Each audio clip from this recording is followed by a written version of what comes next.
Diminuisce il rischio idrogeologico lungo il corso del Brenta grazie ai lavori del Genio Civile. Dal 2010 spesi quasi 5 milioni di euro per la messa in sicurezza del fiume. 19 progetti per una trentina di cantieri in totale, 4 milioni e 750 mila euro di investimenti in 12 comuni per mettere in sicurezza il Brenta lungo i 45 chilometri del suo tratto vicentino da Cismona a Pozzoleone.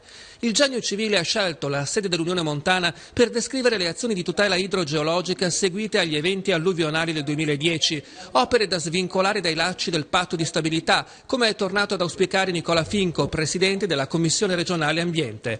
Il piano da 3 miliardi stilato per il Veneto ha già visto concretizzarsi numerosi interventi anche qui. Più significativi li abbiamo realizzati nel comune di Vastagna, che è il comune che ha maggior rischio idraulico, e anche nel comune di Bassano, non dimenticandoci che abbiamo speso una cifra consistente sul torrente Frenzela, che è un affluente del fiume Brenta. Il Brenta è un gigante ben regimentato che richiede ormai solo ritocchi alle sponde e più cura del verde. 1 milione l'importo complessivo dei 2 nuovi lavori presto al via. Facciamo 2 difese scogliere, in sinistra uno e in destra idraulico, comune di Enico di Cismò. Andremo a Solagna a fare un sopralzo, quindi alzeremo la difesa attuale per mettere in sicurezza il centro di Solagna, la riviera Secco.